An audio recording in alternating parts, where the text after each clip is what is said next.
How to turn off notifications on Spendee. Are you guys facing issues to turn off notification on the Spendee application? If that's so, then this video might help you out. Without further ado, let's get started. First of all, open Spendee app on your mobile device. Once you open the Spendee app, now log in into your account with your registered email and password. If you don't know how to log in into your account, then make sure to check out our guide on how to do it. After you get logged in, now look at the bottom of your screen where you can see the option for activity/bell icon. Click on it. After you click on it, now tap and turn on notifications. After you click on it, you will be forwarded to this section. Now tap on notifications and turn off the notification.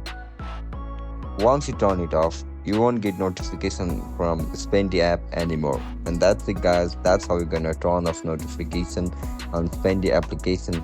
If you guys found this video helpful, don't forget to like, share and subscribe to our channel. I'll see you in the next one. Bye bye.